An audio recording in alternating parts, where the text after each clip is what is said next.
Channel सलोनी Verma study point. मैं सलोनी वर्मा आप सभी का दोबारा से स्वागत करती हूं अपने चैनल पे। आज मैं अपनी क्लास को एक प्यारे से सुविचार के साथ शुरू करना चाहती हूं। हारने के बाद दोबारा कोशिश करने से मत घबराना मेरे दोस्तों। हारने के बाद दोबारा कोशिश करने से मत घबराना मेरे दोस्तों, क्योंकि इस बार शुरुआत सुनने से नहीं अनुभव से होगी। चलिए क्लास को शुरू करते हैं। तो देखिए, आज 12th क्लास के जो बच्चे हैं उनकी पॉलिटिकल की फर्स्ट बुक है, उसका मैं 4th चैप्टर लेके आई हूँ। तो देखिए, चैप्टर का नाम क्या है, अंतर्राष्ट्रीय संगठन है, पार्ट 2 है ये। और कोशिश करूंगी, मैं प्रयास करूंगी कि इस पूरे चैप्टर को पार्ट 2 में ही समाप्त कर दूं। तो देख लीजिए हम किन किन चीजों को आज विचार करने वाले हैं। तो देखिए, हम संयुक्त राष्ट्र संगठन के अंग के बारे में जानेंगे, एक एक करके उसके बारे में विशेषताओं को जानेंगे, उद्देश्यों को जानेंगे, मुख्यालय वगैरह के बारे में जानेंगे। इसी प्रकार से हम शीत युद्ध के बाद संयुक्त राष्ट्र संगठन में जो सुधार है और मतलब समस्याएं क्या हैं और उसमें सुधार किस प्रकार से किया जाता है, इस चीज को जानने का प्रयास करेंगे। हम जानेंगे जनवरी 1970 में संयुक्त राष्ट्र संगठन में प्रस्तावना को स्वीकृत किया गया था। उसमें 3 समस्याएं थी। उन 3 समस्याओं के बारे में जानेंगे, वो कौन कौन सी समस्याएं थी, किन मुद्दों पर लोगों ने यानी कि पूरे देश के लोगों ने जो है सवाल उठाया था, किन्हें सुधारना चाहते थे। कोफी अन्ना ने इसे स्वीकार किया था। तो उस टाइम जो है महासचिव कौन थे, कोफी अन्ना थे, ये समझ लीजिए आप 1997 में। फिर हम विश्व बैंक के बारे में जानेंगे, इसकी स्थापना कब हुई, इसका मुख्यालय कहाँ है, सदस्यों की संख्या कितनी है तथा इसके उद्देश्य क्या हैं, इन चीजों को जानेंगे। हम विश्व व्यापार संगठन WTO के बारे में जानेंगे, वर्ल्ड ट्रेड ऑर्गेनाइजेशन इसकी फुल फॉर्म है, ये कभी कभार 1 नंबर में आ जाता है। इसी प्रकार से हम जानेंगे एमनेस्टी इंटरनेशनल 1961 में इसकी स्थापना हुई थी, तो इसके बारे में जानेंगे ये है क्या। इसी प्रकार से हम ह्यूमन राइट वॉच कमीशन के बारे में जानेंगे। चलिए अब शुरू करते हैं क्लास को। तो देखिए, हम जानेंगे संयुक्त राष्ट्र संगठन के अंग। पहले हम जानते हैं संयुक्त राष्ट्र संगठन के जो अंग हैं वो कितने हैं।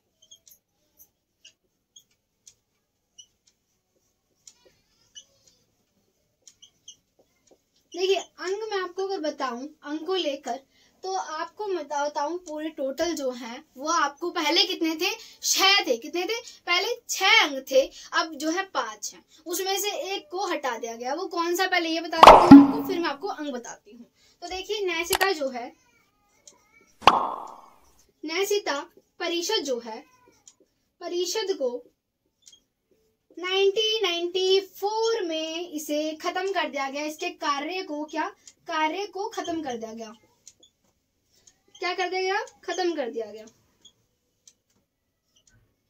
देखिए, इसके कार्य को जो है खत्म कर दिया गया था 1994 में न्यायिका परिषद के कार्य को, ये हमने समझ लिया। अब इसके जो 5 अंग हैं वो जान लेते हैं, क्योंकि इसे तो हटा दिया गया है ना। तो आपके पेपर में आएगा कि कितने अंग हैं, तो आप बता दीजिएगा कि 5 अंग हैं। आपको ऑप्शन दे रखा होगा, अगर आपके ऑप्शन में 5 अंग नहीं आ रहे होंगे यानी जो है, तो आपको क्या करना होगा, जो 6 होंगे उस पर आप टिक कर दीजिएगा। परंतु इसे हटा दिया गया है, UNCERT में आपको मिल जाएगा। चलिए अब शुरू करते हैं। तो देखिए, हम अंक को जान लेते हैं। पहले हमारा कौन सा आएगा, पहले आएगा हमारा सुरक्षा परिषद। सुरक्षा परिषद। तो देखिए, सुरक्षा परिषद के बारे में मैं एक एक करके आपको समझाती जाती हूँ चीजों को, ठीक है।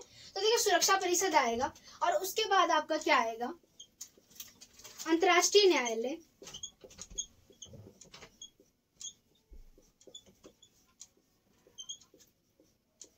अंतर्राष्ट्रीय न्यायालय। और उसके बाद आपका आएगा महासभा। और आपका आएगा फिर महासभा के बाद सचिवालय आएगा। और फिर आएगा आपका सामाजिक और आर्थिक परिषद।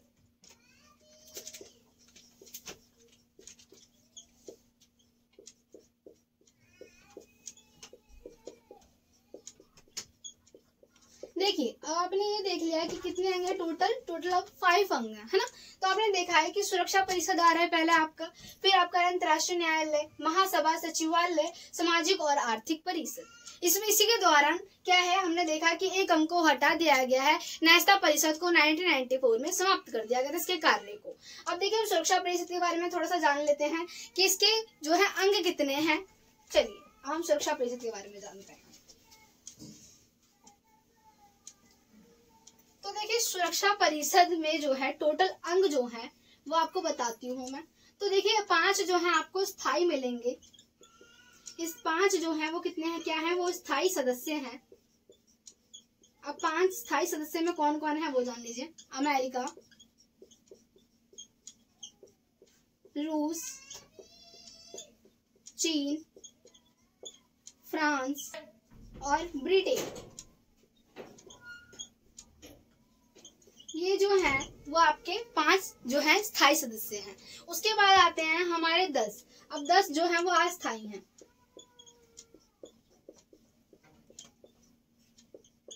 देखिए, जो अस्थायी सदस्य हैं वो 2 वर्ष में बार बार चेंज होते रहते हैं। तो इसमें इनका जो कार्य होता है, क्या इनका जो कार्यकाल होता है वो होता है 2 वर्षों का। और भारत जो है अस्थायी सदस्य कितने बार बन चुका है? 8 बार भारत जो है अस्थायी सदस्य बन चुका है सुरक्षा परिषद का। ये हमने समझ लिया। अब देखो, सुरक्षा परिषद में टोटल आपको दिख रहे हैं कितने सदस्य हैं? 15 हैं, है ना। 5 जो है स्थायी हैं और 10 जो है अस्थायी सदस्य हैं। अगर आपको मैं बताऊं कि इसकी स्थापना कब की गई थी, तो ये जानिए। 24 अक्टूबर को 1945 यानी 1945 में इसकी स्थापना की गई थी। अब देखिए, इसकी स्थापना इस टाइम की गई थी और इसे किस लिए किया गया था? इसे जो आप मान लो, इसे कब तक रखा गया? 1991 तक, ठीक है। तो देखिए, अंतर्राष्ट्रीय फिर इसका संयुक्त राष्ट्र संगठन यानी पहले लिंग ऑफ नेशन बनाया गया, फिर देखा गया 1920 में लिंग ऑफ नेशन बनाया गया, 1920 में, है ना। प्रथम विश्व युद्ध हुआ, ऐसा महसूस हुआ कि हमें एक अंतर्राष्ट्रीय संगठन की आवश्यकता है। जब हमें ऐसा महसूस हुआ, क्योंकि तबाही हुई थी प्रथम विश्व युद्ध के अंतर्गत, जब घोर तबाही यानी बहुत ज्यादा तबाही हुई, तो सभी देशों को महसूस हुआ कि हमारे बीच में सुलह करवाने के लिए, संधियां करवाने के लिए, महामारी तथा प्राकृतिक आपदाओं से लड़ने के लिए एक संगठन होना चाहिए जो कि सहयोग की राह दिखाए। हमें क्या दिखाए? सहयोग की राह दिखाए। तो उसके बाद देखा गया कि लिंग ऑफ नेशन तक काम नहीं कर पाया, इतना सफल नहीं हो पाया, तो उसे हटा के उसका उत्तराधिकारी संयुक्त राष्ट्र संगठन को बना दिया गया। तो कब बनाया गया था? 24 अक्टूबर 1945 को बनाया गया था। फिर भारत जो है इसका सदस्य कब बना था? 30 अक्टूबर 1945 को बनाया गया था, यानी बन गया था भारत जो है संयुक्त राष्ट्र संगठन का जो है सदस्य बन गया था। तो देखिए, तब से इसमें अभी तक सुधार नहीं किया है गया है मेरे फ्रेंडों एंड मेरे प्यारे दोस्तों, अभी तक इसमें जो है सुधार नहीं किया गया है। आप मुझे बताइए कि यहाँ सुधार करना आवश्यक है? चलो आपको एक मैं एग्जांपल देती हूँ, ठीक है। आपने देखा होगा एक गरीब का बच्चा है, ठीक है, वो बहुत मेहनत कर रहा है, हद से ज्यादा मेहनत कर रहा है और वो अपने लक्ष्य को प्राप्त करने में सफल भी हुआ और वो उसका जो काम है वो सरकारी नौकरी में बैंकिंग का काम है, उसे बैंक की पोस्ट मिल गई है। अब मान लीजिए वो काम कर रहा है, उसके पास जो है पैसे हैं, यानी जो पैसे आने का एक सोर्स है। अब वो चाहे तो अपना घर बनवा सकता है, बहुत कुछ कर सकता है अपनी लाइफ में, है ना, जो वो नहीं कर पाया। वो सारी चीजें, वो सारी फैसिलिटीज ले सकता है जो उसे पहले नहीं मिली थी, यानी बचपन में नहीं मिल पाई थी, थोड़ी आर्थिक स्थिति खराब होने के कारण। अगर आप ये बोलो कि आप नहीं कर सकते हो, आपके पास पैसे भी हैं, तो ये तो गलत है ना। तो इसी प्रकार से दूसरे देश भी लगातार विकास कर रहे हैं, आर्थिक रूप से जो है अंतर्राष्ट्रीय संगठन के द्वारा जो है आर्थिक रूप से बहुत तेजी से विकास कर रहे हैं, परंतु उन्हें जो है स्थायी सदस्यों में नहीं लिया जा रहा है। ये समस्या है। चलिए, हमने ये समझ लिया समस्या के बारे में। अगर आपको बताऊं दूसरे देश भी है, वो हम आगे पढ़ेंगे कि कौन कौन से देश हैं कि वो जो है बन सकते हैं, और भारत भी बनना चाहता है। परंतु आपको मैं बताऊं, भारत हर एक मुद्दे पे जो है सफल उतरता है, खरा उतरता है, आप कह सकते हैं। परंतु कुछ समस्याएं ये है कि दूसरे देश हैं वो भी इसी प्रकार से तेज गति से विकास कर रहे हैं। तो इसीलिए जो है संयुक्त राष्ट्र संगठन का अगर भारत को स्थायी सदस्य बनाया गया तो दूसरे देशों को भी बनाना पड़ेगा। तो ये समस्या आ जाती है, उसके बारे में हम और विस्तार से विश्लेषण करेंगे आगे। तो देखिए, हमने देखा पहले संगठन के बारे में, सुरक्षा के बारे में ना, और हमने जान लिया। हम जानेंगे किसके बारे में? अंतर्राष्ट्रीय न्यायालय। अब आप सोच रहे होंगे कि अंतर्राष्ट्रीय न्यायालय है क्या? तो देखिए, अंतर्राष्ट्रीय न्यायालय जो है, अगर मैं आपको बताऊं, बेसिकली ये सुरक्षा परिषद का जो है एक प्रमुख अंग है। आप इसे बोल सकते हो, ये सुरक्षा परिषद का जो है एक प्रधानीय अंग है। क्या है ये? एक प्रधानीय अंग है, बहुत प्रमुख अंग है जो है अंतर्राष्ट्रीय न्यायालय। अंतर्राष्ट्रीय न्यायालय में सदस्यों की संख्या कितनी होती है? तो इसमें जो है 15 जो है वो न्यायाधीश होते हैं। क्या होते हैं? न्यायाधीश होते हैं 15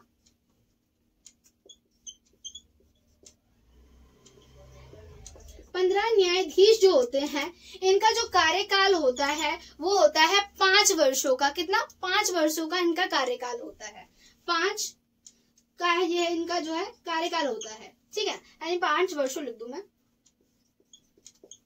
वर्षों का कार्यकाल।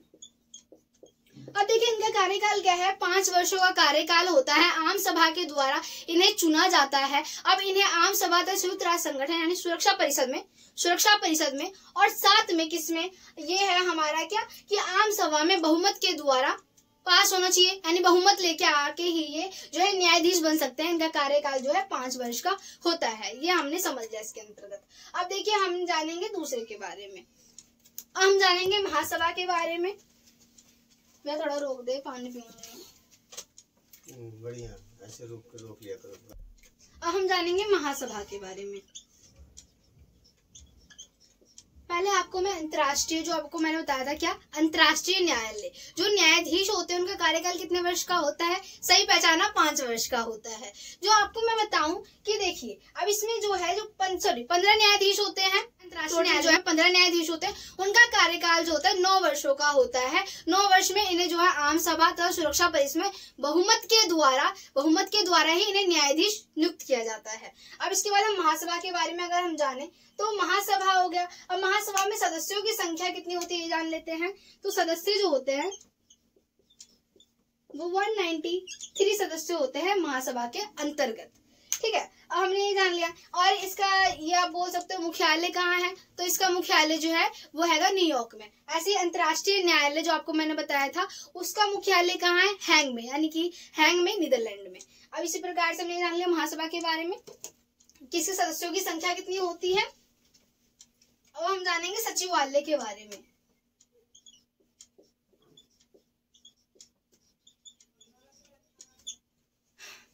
सचिवालय में जो सचिवालय होता है इसके अंदर क्या होता है कि जो महासचिव होते हैं वो कौन है वर्तमान में, एंटोनियो गुटेरेस।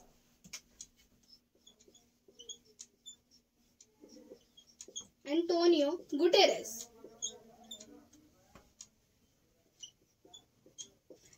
गुटेरेस जो है इसके क्या है, पहले आपको बताऊं मैं, 2017 में इन्हें बनाया गया था।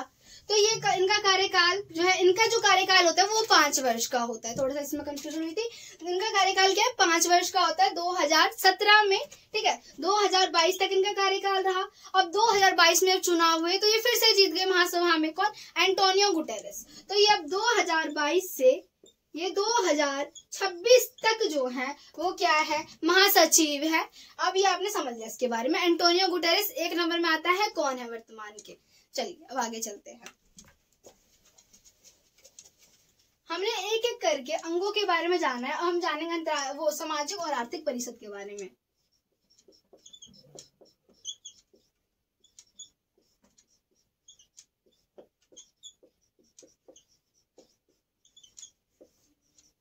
आप बताइए सामाजिक और आर्थिक परिषद किस प्रकार के मुद्दे होने चाहिए इसके अंतर्गत, आप ही समझिए।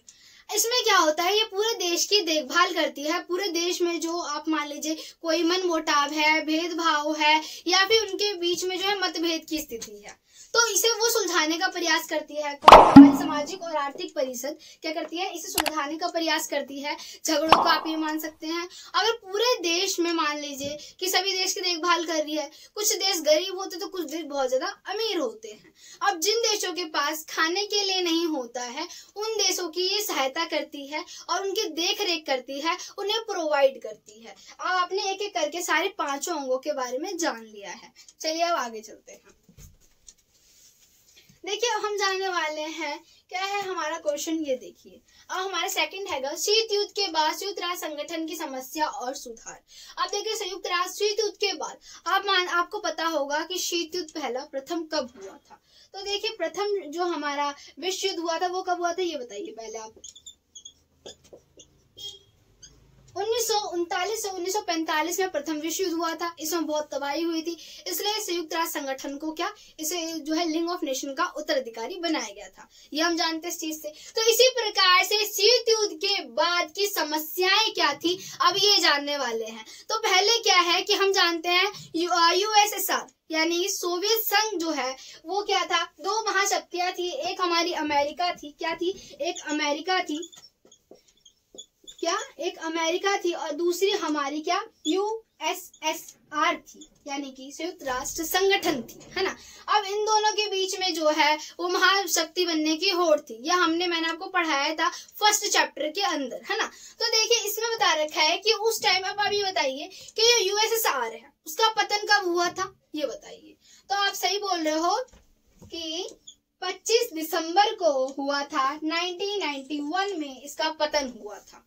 तो इसके बाद से ही अब इसमें अभी तक सुधार नहीं किए गए हैं। देखिए शीत युद्ध के बाद अलग थी, उस टाइम की समस्याएं अलग थी। उस टाइम जो कुछ ही देश थे जो कि आप मान सकते हो बहुत ज्यादा विकसित थे, जो कि बहुत तेज गति से विकास कर रहे थे, तो इसके हिसाब से स्थायी सदस्यों को नियुक्त किया था।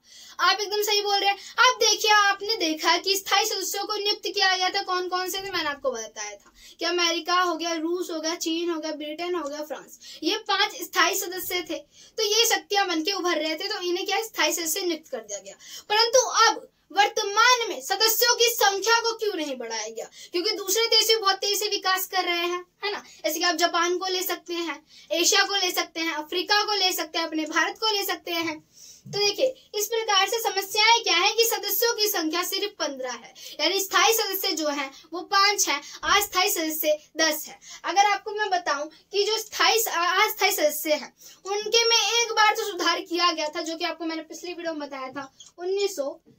1965 में एक बार सुधार किया गया था। जो सदस्य थे वो पहले कितने थे, ये 6 थे, उसे बढ़ा के 10 कर दिया गया था, परंतु तब से सुधार नहीं किया। परंतु ये देखिए आप, स्थायी सदस्य में एक बार भी सुधार नहीं किया गया। इसमें सुधार की अत्यंत आवश्यकता है। अब देखिए समस्याएं क्या आती हैं, समस्याएं ये आती हैं कि देखिए आप, ये दूसरे देश जो पश्चिमी देश हैं वो बहुत शक्तिशाली हैं, वो अपने हितों के लिए फैसला लेना पसंद करेंगे, दूसरे देशों की भलाई के लिए तो ले ही लेंगे।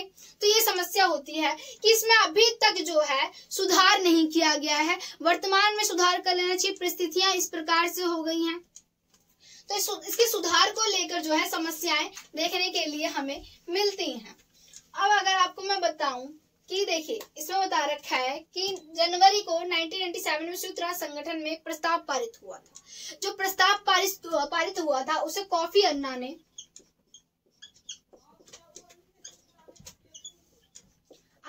जो है वो स्वीकार किया था। आम सभा में इन्होंने स्वीकार किया। उस प्रस्ताव में 3 समस्याएं थी, उन 3 समस्याओं को चलिए जान लेते हैं। तो पहली समस्या ये थी, वो देखिए, परिषद जो है वो वास्तविकता की क्या, वो अब जो है अब राजनीतिक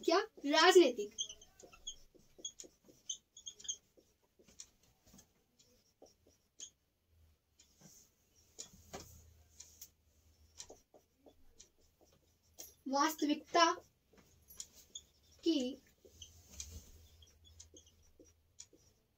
नुमाइंदगी नहीं करती है।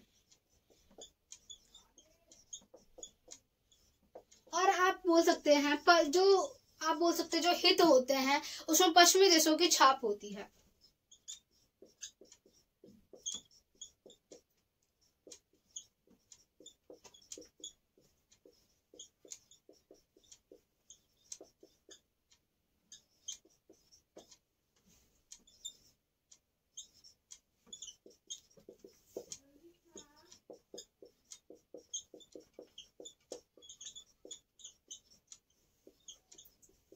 देखिए पहले में क्या है कि अब वो राजनीतिक वास्तविकता की नुमाइंदगी नहीं करती है।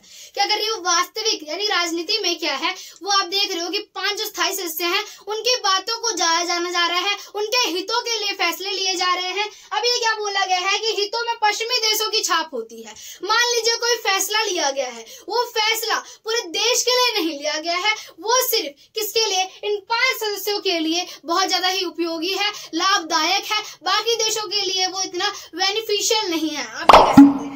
इसी प्रकार से बराबर का प्रतिनिधित्व नहीं होता है मेरे प्यारे दोस्तों, उसमें सिर्फ 5 देशों की बातों को अत्यधिक महत्व दिया जाता है, बाकी की बातों को इतना महत्व नहीं दिया जाता है, उनके हितों के लिए फैसले नहीं लिए जाते हैं। ये जो है 1997 में जो रिपोर्ट पेश की गई थी, जो प्रस्तावना को पेश किया गया था, उसे जब कोफी अन्ना ने स्वीकृत किया 1997 में जनवरी को, तो इसमें यही समस्याएं थी जो की थी।